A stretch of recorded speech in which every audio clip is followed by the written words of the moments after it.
Joining us now, we have the host of The Last Word on MSNBC, Lawrence O'Donnell, White House correspondent for Politico and co-author of The Playbook, Eugene Daniels. He's Morning Joe senior contributor and publisher, editor-in-chief of the Cook Political Report.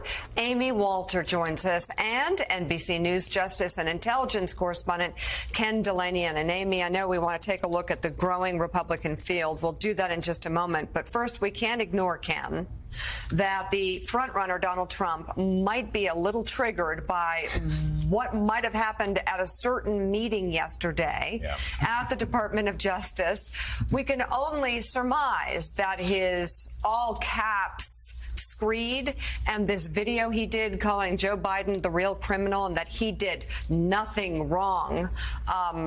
Who does that remind me of? Is a response to what happened at that meeting. Can you bring us up to date on the Mar-a-Lago documents? When we're hearing things about pools being drained and, all sorts of different, next thing we know, it's going to be Bedminster and conspiracy theories there. But what's real of all of this? Yeah, it feels like we're seeing the proverbial tips of the iceberg surfacing, in the ocean here. So here's what we know. The trio of Trump lawyers shows up at the Justice Department. I was there yesterday morning, walks in, has a 2-hour meeting. We learned that Jack Smith, the special counsel, was in that meeting. I wonder what that was like. Yeah, for real. Me too. I'm trying to find out. He's like that coach on Ted Lasso. Yeah? Interestingly, Merrick Garland and Lisa Monaco, the two top political appointees who run the Justice Department, chose not to be in this meeting, and that's consistent with Garland's hands-off approach to this investigation. We don't know what was said in the meeting, but I've been covering these things a long time. It seems like the classic example of defense lawyers coming in to appeal, because there were senior career officials, DOJ officials in the meeting as well, and to complain about the prosecutors who are actually making the case. The lawyers left without commenting, and now we're reporting this morning that there is some testimony expected later this week in a grand jury in Florida in this case, which could mean a lot of different things. So, Mika, I have a wild guess about what happened in the room. It was about 2 hours, right? And for those 2 hours, the Trump lawyers were saying he's not guilty, and Jack Smith was saying, And that was it.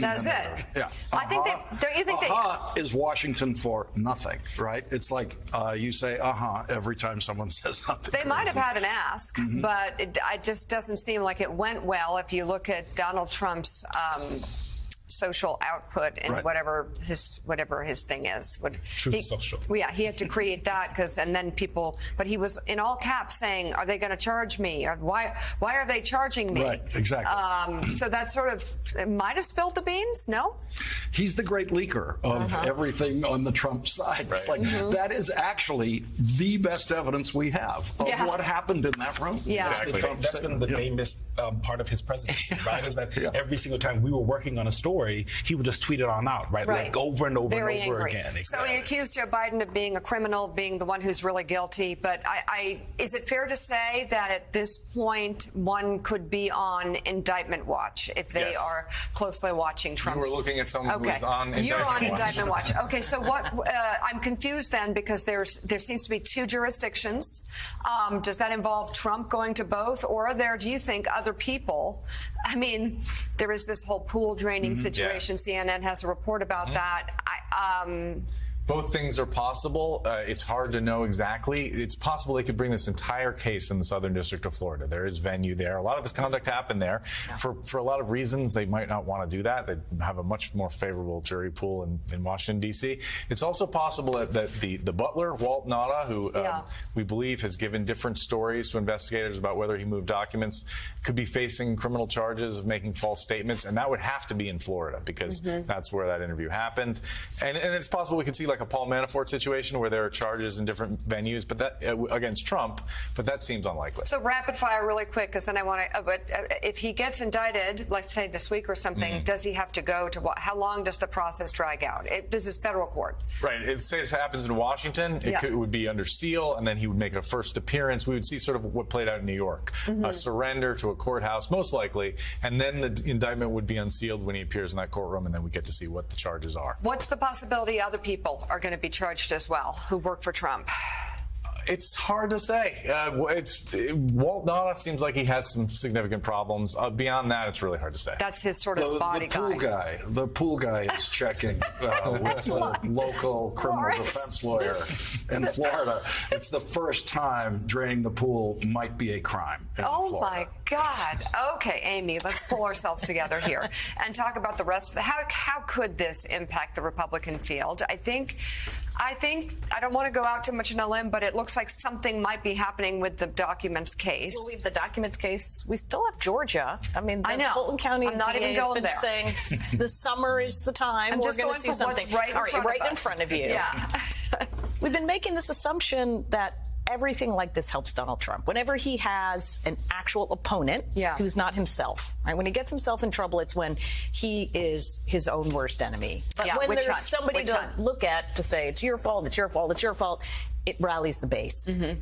At the same time, hearing that voter in New Hampshire in that package about, I'm kind of tired of it, he's focusing on himself, I think that's real. I do think there is an exhaustion level among Republicans. What they haven't heard yet, though, is somebody making a clear and consistent case for why they would be the better candidate and why they should take a risk at somebody who hasn't been president, who hasn't, won. I think they all need to make a pact.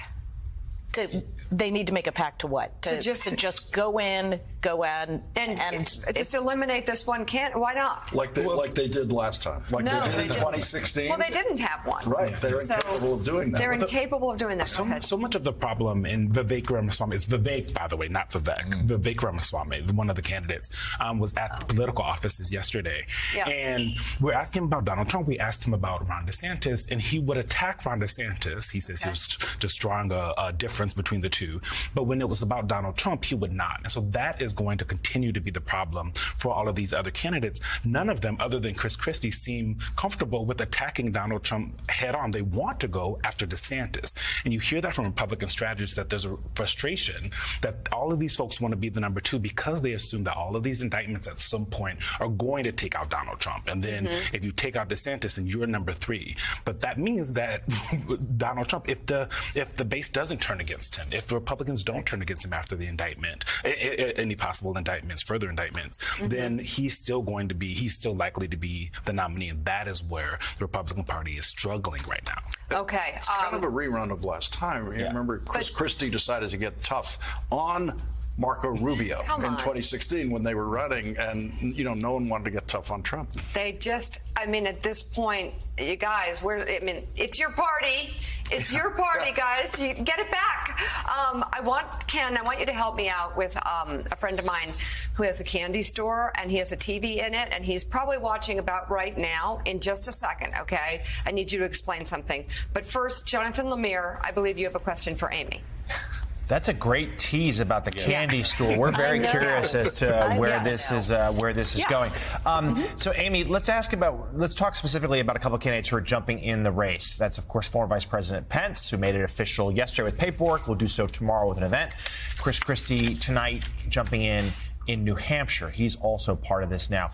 What sort of lane, if any, do you see there? And as a part two of that, there seems to be candidates are not going to form an alliance against Donald Trump now and maybe ever. But right now, there's no real harm in candidates jumping in as long as they get out before the vote starts again, potentially to consolidate the anti-Trump movement. But are Pence and Christie, are they either chance that either of them will be the beneficiary? Could they be the Trump alternative? So I just don't understand how they do this, because the lane they are in is so narrow. 10 to 15%, let's call it, of the Republican electorate is never Trump. And that's the lane that they are going for. So if you want to consolidate that 10%, that's great, but I don't think it's going to get you very far. Chris Christie is the least liked among Republican voters of any candidate right now running. Mike Pence probably comes in second. So what they're trying to sell is just not what Republican voters want to buy. And that it does. I don't think it does very much. Now, does Christie come in and he takes the wax, as you all said, at Trump and takes him down a peg? No, it just rallies folks behind. As a messenger, he's a very Christie is. Christie is not a credible messenger to make the case. He worked for him and he kept his mouth shut for the longest time. And now he goes on TV every day and bashes Trump. Why would Republican primary voters take Christie's attack seriously? I think they brush those off. And he has to get on the debate stage to be able to do this in front of Donald Trump. And Donald Trump has to agree to debate for this to work out. Okay, but also primary voters, many of them, believe conspiracy theories. They believe it's a witch hunt. They believe that Donald Trump, is, being unjustly pursued by the FBI and by the fake news. That's right. So what I just wonder is if there is an indictment with credible allegations of obstruction of justice and it's there in black and white, will the rest of the candidates get on board with that? That's what I want to know. With the New York case? All right, so here's the candy store question. That's right.